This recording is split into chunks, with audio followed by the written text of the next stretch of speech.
जी अस्सलाम वालेकुम। Welcome to ब्लूकर। I am your trainer for Excel learnings.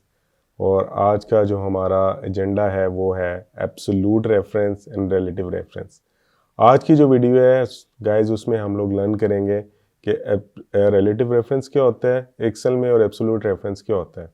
इन दोनों को सीखेंगे, पहले इनके बारे में जानेंगे, इनके बारे में थोड़ा सा इनकी डेफिनेशन को पढ़ेंगे। फिर उसके बाद कोई एक्सरसाइज है, एक मैंने आप लोगों के लिए ऑलरेडी एक एक्सरसाइज बनाई हुई है, उस एक्सरसाइज को हम लोग प्रैक्टिकली एग्जीक्यूट करेंगे एक्सेल के अंदर, सो दैट आप उसको अच्छे तरीके से लर्न कर सकें और वो आपको हेल्पफुल हो। आपके जो भी असाइनमेंट है, कोई काम है या आप जॉब कर रहे हैं, कहीं पे भी आप हैं तो आपको एब्सोल्यूट रेफरेंस और रिलेटिव रेफरेंस हेल्प आउट कर सकें। Let's start today's lecture. इसमें अगर आप मेरी स्क्रीन देख सकते हैं तो you can see relative reference and absolute reference in Excel. ये मैंने आज की जो वीडियो है उसका जो टॉपिक है उसकी हेडिंग दी हुई है। फिर उसके बाद मैंने आपको बताया कि व्हाट इज़ रिलेटिव रेफरेंस, इसको हम सीखेंगे भी। फिर हम सीखेंगे एग्जांपल ऑफ रिलेटिव रेफरेंस, उसको करेंगे। फिर उसके बाद हम देखेंगे what is absolute reference, absolute reference क्या होता है। फिर उसके बाद एब्सोल्यूट रेफरेंस की एक एग्जांपल है, उसको करेंगे। ये आज की जो वीडियो है इसका ये मास्टर प्लान है, ये एक माइंड मैप है जो मैंने आपके साथ शेयर किया, और अब हम इसको एग्जीक्यूशन की तरफ लेके चलते हैं। सबसे पहले आ रहा है रिलेटिव रेफरेंस। रिलेटिव रेफरेंस कोई बड़ा मुश्किल सा वर्ड लग रहा है, इतना मुश्किल नहीं है, इजी सी बात है। आज ये देखते हैं क्या बात है ये। वह अगर आप मेरी स्क्रीन देख सकें, when a formula with a relative with a relative cell references is copied to an other cell, the references changes based on a relative position of the rows and columns। इस English का पूरी का ये मतलब है कि जब भी आप कोई सेल कॉपी करते हैं और उसको आप पेस्ट करते हैं तो उसके जो रिलेटिव रोज और कॉलम्स हैं एक्सेल क्या करता है, एक्सेल उसको रिलेटिवली उठाता है और उसको आगे पेस्ट कर देता है। ये वो कहना चाह रहे हैं। By default all the references in Excel are relative. वो कह रहे हैं कि बाय डिफ़ॉल्ट ना एक्सेल में जितने भी रेफरेंसेस हैं वो रिलेटिव रेफरेंसेस हैं। ये बात क्यों की रही, इस बात का ये मतलब है कि कोई भी एक्सेल के अंदर जो रेफरेंस है वो बाय डिफ़ॉल्ट एब्सोल्यूट नहीं होता, वो हमेशा रिलेटिव ही है।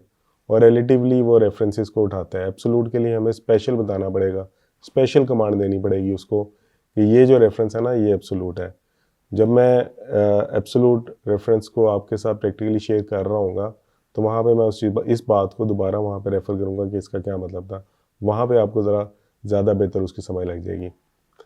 रिलेटिव रेफरेंस का थोड़ा सा मैंने आपको डिफ़ाइन किया। अब इसकी एग्जांपल देखते हैं।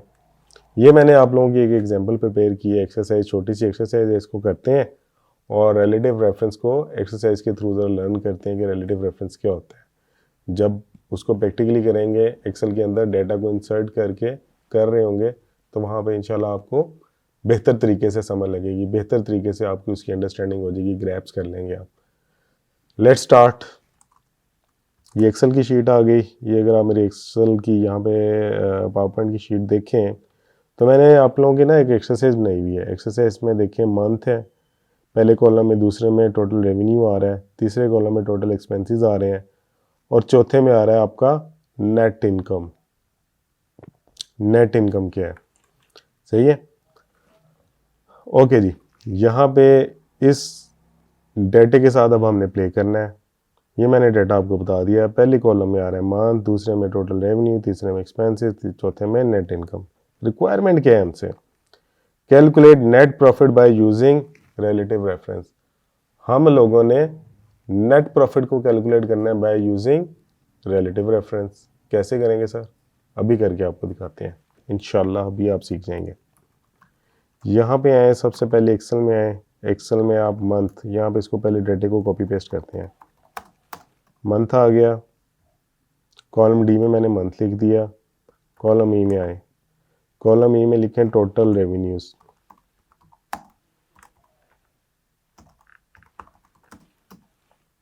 टोटल रेवेन्यूज लिख दिए। कॉलम ई में, कॉलम ई में टोटल एक्सपेंसेस। ये डाटा एंटर करने की भी हमारी प्रैक्टिस हो रही है। इससे ही लिए मैं प्रैक्टिस के लिए आप लोगों के साथ बार बार डाटा को एंटर कर रहा हूँ ताकि आप लोगों को समझ लगती रहे और आप लोगों की जो प्रैक्टिस है वो इम्प्रूव होती रहे। नेट इनकम, यहाँ पे जो आखिरी कॉलम है, चौथा कॉलम नेट इनकम। ले मैं आपको दोबारा एक्सप्लेन करता हूँ। कॉलम डी में देखिए मैंने लिख लिया मंथ, कॉलम ई में मैंने लिख लिया टोटल रेवेन्यूज, कॉलम एफ में मैंने लिख लिया टोटल एक्सपेंसेस। एक्सपेंसेस के स्पेलिंग गलत है, इसको ठीक कर लेते हैं। एक्सपेंसेस।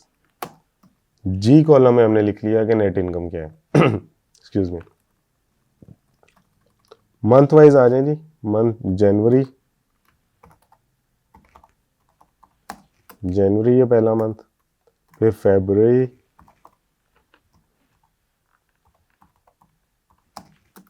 तीसरा मार्च है, फिर अप्रैल है। Okay, let's see. हाँ जी, अप्रैल तक ही है, 4 मंथ है। अब कॉलम ई में अब हमने लिखना है कि जो जनवरी है वहाँ पे टोटल रेवेन्यू कितना था। रेवेन्यूज लिख लेते हैं सारे मंथ्स के। 980,000। फरवरी में कितना रेवेन्यू था, 770,000। 990,000। मार्च में 450,000। 450,000 अप्रैल में। टोटल एक्सपेंसेस को अब देखते हैं। जनवरी का महीना, ये देखें, मैं रो देखें, रो नंबर 5 में हमने जनवरी में लिखा टोटल रेवेन्यू के सामने 98,000, जो कि 980,000 से एक जीरो कम लिख दिया। हाँ, इसको ज़ीरो को ऐड करते हैं, ये ले ज़ीरो ऐड हो गया। अब हमने उसको बताना है कि यार जनवरी में टोटल रेवेन्यू इतना था तो एक्सपेंस कितना था, इसको भी फिल आउट करते हैं। 950,000, ये देखें मेरा कसर, अगर आप देख सकें, 950,000।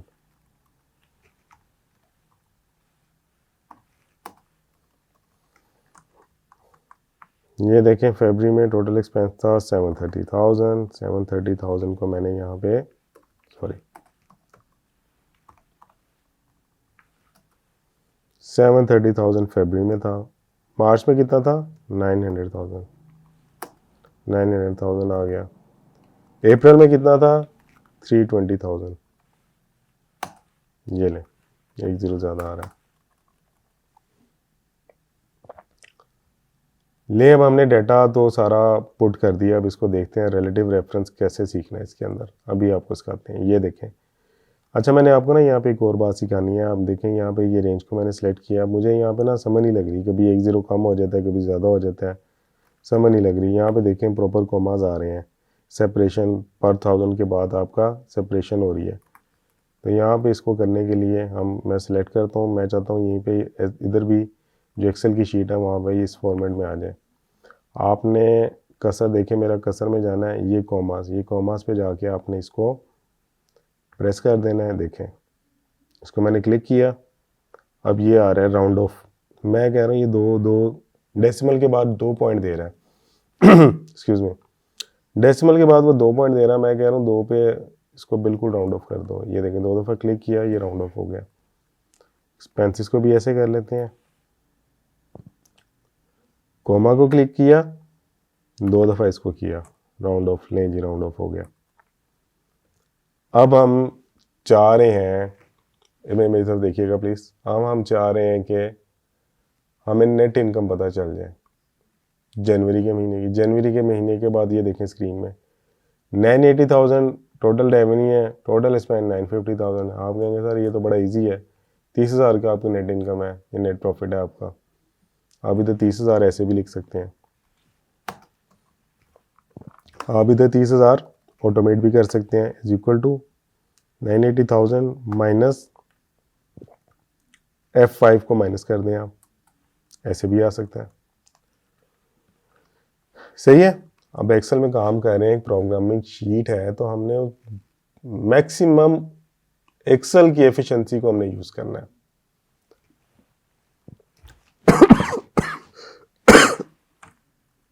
एक्सक्यूज मी, इधर आ जाएगा आपका 30,000। अब आप चाह रहे हैं कि ये कॉपी हो जाए किसी तरह। एक तो ये है कि आप इसको यहाँ पे आए, 770,000 को पकड़ें, दोबारा इसको माइनस करें, फिर आए, फिर मार्च का नेट इनकम निकालनी है, इसको पकड़ें, इसको माइनस कर दें, फिर अप्रैल में आए, इसको आप माइनस करें एक्सपेंसेस में से और आपकी नेट इनकम निकल आई है। इतना लंबा काम किया मैंने। जब आप प्रैक्टिकली काम कर रहे होते हैं आपके पास इतना टाइम नहीं होता। ये तो अभी चार महीने का डाटा है, वहाँ पे अगर थाउजेंड्स में डाटा आ गया तो फिर क्या करेंगे, बारी बारी सबका करता रहेंगे? नहीं, एक्सेल की यूटिलिटी को यूज़ करें। कौन सी यूटिलिटी को? रिलेटिव रेफरेंस को। रिलेटिव रेफरेंस को यूज़ करके आप अपनी ऑटोमेशन को यूज़ करें और अपने जो काम का बर्डन है उसको कम करें। आए अब मैं आपको बताता हूँ कि रिलेटिव रेफ, ये तो एक तरीका है ना कि आपने एक एक बारी सबको कर लिया। अब एक दूसरा तरीका है कि आप रिलेटिव रेफरेंस को यूज़ कर लें। रिलेटिव रेफरेंस को यूज़ करके अपनी ऑटोमेशन पे आ जाएं, देखते हैं वो कैसे करनी है। इन तीनों को आप करें डिलीट, पहले को आप ऐसे रहने दें। अब रिलेटिव रेफरेंस कैसे यूज़ करें, ये देखें, ये मेरा कर्सर देखें, कर्सर को मैंने पकड़ा, कर्सर ये देखें प्लस का साइन आ रहा है, बिल्कुल यहाँ पे मैं उसको नीचे लेके जाता हूँ, प्लस का साइन आ रहा है। आपने इसको पकड़ना है, आपने राइट क्लिक करना है और इसको नीचे ड्रैग कर लेना है। आप यहाँ तक इसको ड्रैग कर लें, सही है। आपने इसको ड्रैग किया, ये क्या हुआ, मैंने आपको कहा था कोई फॉर्मूला चेक करना हो तो F2 करके चेक कर लेना। अब G6 में तुम चाह रहे हो कि पता चल जाए कि ये फॉर्मूला सही लगा है कि नहीं लगा, F2 का बटन प्रेस करो, सही लगा हुआ। F2 का बटन प्रेस किया, G सही लगा हुआ। G8 में जाके प्रेस किया F2, G फॉर्मूला ठीक लगा हुआ है। फॉर्मूले तो सारे सही लग गए, क्या जादू हुआ। ये जो मैंने कर्सर पकड़ के नीचे जादू किया ना, इसको कहते हैं रिलेटिव रेफरेंस। ये रिलेटिव रेफरेंस को मैंने यूज़ किया। रिलेटिव रेफरेंस को कैसे यूज़ किया ये देखें। ये 30,000 था, 30,000 में जो रेफरेंस था वो था कि E5 में से F5 को माइनस कर दो। अब मैंने इसी रेफरेंस को यूज़ किया अगले में, जब मैंने इसको ड्रैग किया ना तो उसने क्या किया, E6 को उठाया जो कि इसका रिलेटिव रो थी, और यहाँ पे इसका जो रिलेटिव सेल था F6 उसको उसने उठा लिया, और माइनस का साइन उसने पहले ही उठा लिया। और इसी तरह वो पूरा रिलेटिव यहाँ पे 40,000, इसका जो रिलेटिव था वो ये था, इसका रिलेटिव ये था। अब ये देखें, F6 का रिलेटिव F7 और F7 का रिलेटिव F8। तो उसने रिलेटिव फिगर्स उठा के सारे डाटा को कॉपी कर दिया और आपको जो फिगर्स हैं वो कैलकुलेट करके दे दी, रादर देन आप एक फिगर को उठाते और उसमें से उसको माइनस करते और नेट इनकम निकालते रहते हैं। हमने रिलेटिव रेफरेंस को यूज़ किया, ड्रैग डाउन किया और अपनी हर इनकम को कैलकुलेट कर लिया। ये था जी रिलेटिव रेफरेंस। रिलेटिव रेफरेंस को यूज़ करना होपफुली आपको आ गया होगा। इसी तरह आप अपने डिफरेंट डाटा के अंदर रिलेटिव फिगर्स को यूज़ करके आप अपने जो ऑटोमेशन है उसको करके अपने जो काम का बर्डन है उसको कम करके और टाइम सेव कर सकते हैं अपना। ठीक है, अगली बात, रिलेटिव रेफरेंस के बाद जो अगली बात है वो है absolute reference. Absolute reference in Excel क्या होती है? Excel automatically makes the cell reference absolute by continuing to press F4. Excel will cycle through all the absolute reference possibilities. इतनी इंग्लिश बोल दी है, इसको अब समझाना भी है। इसको मैं आपको समझाऊंगा एग्जाम्पल के थ्रू समझा के एग्जाम्पल करके फिर हम दोबारा डेफिनेशन पे आते हैं, फिर आपको इंशाल्लाह ज़रा बेहतर समझ लग जाएगी इसकी। आए जी, इसकी एग्जांपल करते हैं रिलेटिव रेफरेंस की। रिलेटिव रेफरेंस की एग्जांपल है, ये देखें मैंने आप लोगों के सामने रखी हुई है। ये मेरा कर्सर देखें, यहाँ पे एग्जांपल आ रही है, रिजल्ट कार्ड है ऑफ ब्लूकर स्टूडेंट। एक ब्लूकर स्टूडेंट है, उसका हमने रिजल्ट कार्ड पकड़ा। Total marks for each subject थे 150। हर सब्जेक्ट के जो टोटल मार्क्स थे वो 150 थे। ये सीरियल नंबर आ गया, ये स्टूडेंट नेम आ गया, ये मैंने जूम किए हुए ABCDE। फिर ए स्टूडेंट ने मार्क्स ऑब्टेन किए 111, बी ने किए 93, 56 ने सी ने किए 56, डी ने किए 123, ई ने किए 133। अब वो कह रहे हैं कि परसेंटेज निकाल दो कि ए की कितनी परसेंटेज है, ए की परसेंटेज कितनी है, बी की परसेंटेज कितनी है, सी की कितनी है, डी की कितनी है, ई की कितनी है। अब हमने परसेंटेजेस कैलकुलेट करनी है। तो परसेंटेज हम कैलकुलेट करेंगे हर स्टूडेंट की by using absolute reference. Absolute reference को यूज़ करते हुए हम इनकी परसेंटेज को कैलकुलेट करेंगे। आए जी, करते हैं start. Let's start. New sheet open करते हैं।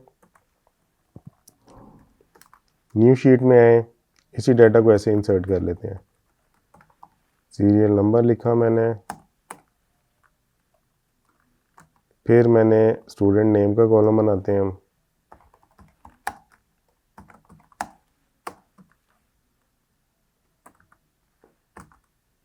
फिर हम मार्क्स ऑब्टेन का कॉलम बनाते हैं।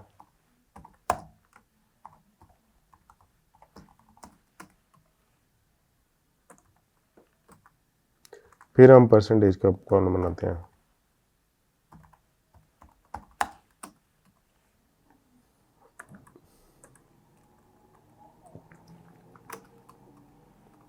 इज इक्वल टू, ये आपको बाद में कहूँगा, चले रहने देंगे, कंफ्यूज हो जाएंगे आप। Student A B C D E आ जाएंगे। स्टूडेंट्स के नाम लिखते हैं, A B C D.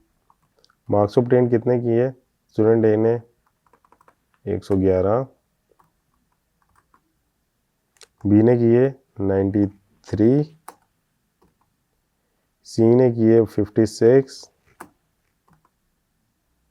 D ने किए 123, ई ने किए 133।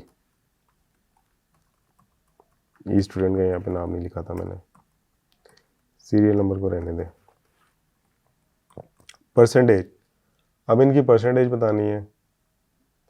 मार्क्स ऑब्टेन कितने थे, यहाँ पे नीचे लिख लेते हैं। टोटल मार्क्स ऑब्टेन थे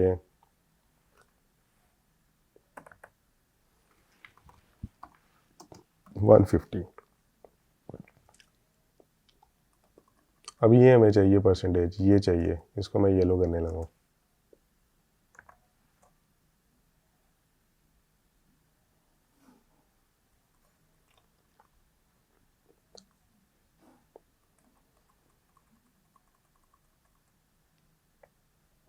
अब इसका तरीकाकार क्या है इसको करने का? इसको करने के दो तरीके हैं। आप क्या करें, परसेंटेज को कैलकुलेट करना है, आप एक तो ऐसे कर सकते हैं ना, मार्क्स ऑब्टेन्ड है, टोटल मार्क्स ऐसे लिखें, टोटल मार्क्स हैं जी 150। सही है। आप यहाँ पे फॉर्मूला लगाएं, इज इक्वल टू, इसको डिवाइड कर दें E4 को 150 इसके साथ F4 के साथ, तो ये आपके साथ आ जाएगा 0.74। आपके पास फिगर आ गया 0.74, आपके पास आ गया 0.74% मार्क्स इन्होंने ऑब्टेन किए हैं। आप इसको परसेंटेज में देखना चाहते हैं तो ये देखें मेरा कर्सर, परसेंटेज में ऊपर जाएँ, इसको क्लिक करें तो आपके पास आंसर आ जाएगा। आप कहें जी कि परसेंटेज मैंने निकाल दी है 74%। इसी तरह इसको पकड़ें, मिस्टर बी को 93 को डिवाइड करें, जिसका सेल रेफरेंस है G5, G5 को आप डिवाइड कर दें F5 के साथ। फिर इसको जाएं ऊपर, ये कर परसेंटेज का साइन है, इसको प्रेस कर दें। फिर आप नीचे आए, इसको इज इक्वल टू, जो आपका E6 है उसको डिवाइड कर दें F6 के साथ। फिर इसका परसेंटेज का साइन आप कर दें। ये 1 बाय 1 आप करते जाएंगे, इतना टाइम लगेगा। एक तो ये तरीका है। देखें दूसरा तरीका क्या है, दूसरा तरीका आपको बताता हूँ, शॉर्टकट।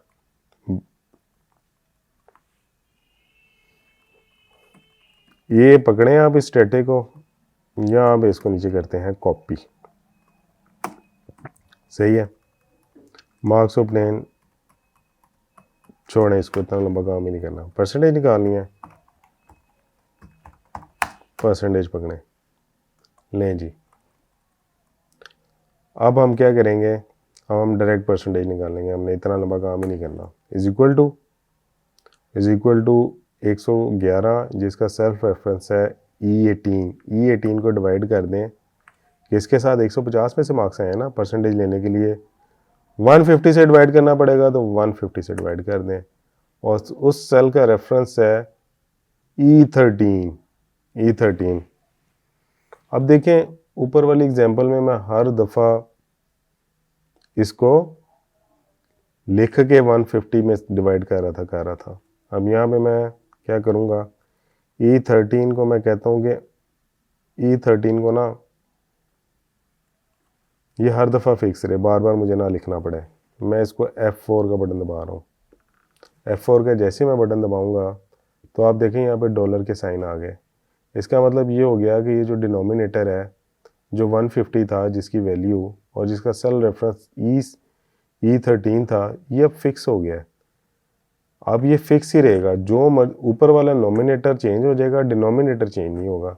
अब मैंने क्या किया, मैंने एब्सोल्यूट रेफरेंस को पकड़ा, एब्सोल्यूट रेफरेंस को यूज़ करते हुए मैंने जो डिनोमिनेटर था E13 मैंने उसको फिक्स कर दिया। मैंने कहा जो मर्जी हो जाए E13 जो है ना वो चेंज नहीं होना चाहिए। इसको करते हैं एंटर। अब आप देखें यहाँ पे इसको जिस तरह हमने रिलेटिव रेफरेंस में किया था, इसको मैं ड्रैग करता हूँ नीचे, ये देखें प्लस के साथ, ये मैं नीचे ड्रैग कर रहा हूँ, ये देखें, वाह, ये सारी परसेंटेजेस निकल आई वैसे ही। अब क्या हुआ इसका फॉर्मूला ज़रा देखते हैं, ये देखें बी वाले का देखते हैं, बी वाले में क्या हुआ था, F2 प्रेस करा। अब ये देखें E13 फिक्स हुआ है, क्योंकि हमने कहा है कि यार E13 जो है ना ये अब एब्सोल्यूट रेफरेंस है, ये तुम ना चेंज करना, इसको फिक्स कर दिया मैंने। कैसे फिक्स किया, F4 का साइन प्रेस करके मैंने इसको फिक्स कर दिया। अब ये हमेशा डिनोमिनेटर फिक्स रहेगा और सिर्फ नोमिनेटर चेंज हुआ। देखें नोमिनेटर की उसने रिलेटिव वैल्यू उठा ली। रिलेटिव वैल्यू कौन सी उठाई, ये वाली E18 वाली उसने वैल्यू उठा ली। E18 को उठाया, उसके रिलेटिव आगे क्या था E19, वो नोमिनेटर में रिलेटिव उठा ली और डिनोमिनेटर में हमने उसको एब्सोल्यूट दे के हमने फिक्स कर दिया। हमने कहा यार डिनोमिनेटर में कोई रिलेटिव ना उठाना, ये 150 रहेगा, ये हमेशा फिक्स रहेगा, ये एब्सोल्यूट रेफरेंस है। तो ये था गाइस, एब्सोल्यूट रेफरेंस को मैंने इस तरह यूज़ किया और मैंने बजाय इसके कि मैं इतना लंबा काम करता, एक एक करके मार्क्स ऑब्टेन का कॉलम बनाता, टोटल मार्क्स का कॉलम बनाता, फिर परसेंटेज निकालता, मैंने क्या किया, मैंने मार्क्स ऑब्टेन को पकड़ा, टोटल मार्क्स को मैंने लगाया एब्सोल्यूट रेफरेंस, फॉर्मूला लगाया और मैंने सबकी परसेंटेजेस निकाल ली। अब इसको परसेंटेज का साइन देना है, वेरी सिंपल, ये तो आपको आता है, कर्सर पकड़ें, ये परसेंटेज वाले को क्लिक कर दें, देखें आपके सामने परसेंटेजेस आ गई। तो ये आपकी रिपोर्ट बन गई, ये हमारी एक्सरसाइज कंप्लीट हो गई। हमने एब्सोल्यूट रेफरेंस को यूज़ करते हुए सीखा कि हमने स्टूडेंट्स की परसेंटेजेस को कैसे कैलकुलेट करना है, राइट। अब मैंने आपसे प्रॉमिस किया था कि पहले आपको एक्सरसाइज करवाऊंगा, फिर आपको रिलेटिव एब्सोल्यूट रेफरेंस की जो डेफिनेशन है उसको दोबारा विजिट कराऊंगा। आए विजिट करते हैं इसको। एब्सोल्यूट रेफरेंस इन एक्सेल में देखें, Excel automatically makes the cell reference absolute by counting to press F4। हमने बाय काउंटिंग जब हम F4 प्रेस कर देते हैं तो वो ये कह रहा है कि जो भी सेल है ना, फिर उसको वो एब्सोल्यूट कर देता है ऑटोमेटिकली। तो वही बात थी, हमने जो अपना सेल था ये वाला जिसका नाम था जी E13 को हमने एब्सोल्यूट कर दिया F4 प्रेस करके, उसके बाद डॉलर के साइन है और हमने कहा कि ये हमेशा एब्सोल्यूट रहेगा, नोमिनेटर बेशक चेंज करते रहना, ये बात थी वो। Excel will cycle through all the absolute reference possibilities. फिर एक्सेल ने क्या किया, यहाँ पे जितने भी जगह पे मैंने फॉर्मूला कॉपी करवाया उसने हर पॉसिबिलिटी को पकड़ा, डिनोमिनेटर जो मैंने एब्सोल्यूट दिया था उसको एब्सोल्यूट रहने दिया, बाकी जिसको मैंने ऊपर वाले को नोमिनेटर को कुछ कहा ही नहीं था उसका वो रिलेटिव लेता गया। सही है जी, ये था जी absolute reference. Thank you so much for having me. I hope कि आपको आज का जो लेक्चर है वो पसंद आया होगा और आपने इसको काफ़ी लाइक किया होगा। इंशाल्लाह नेक्स्ट लेक्चर में आपसे मुलाकात होती है। Thank you so much. अल्लाह हाफिज़।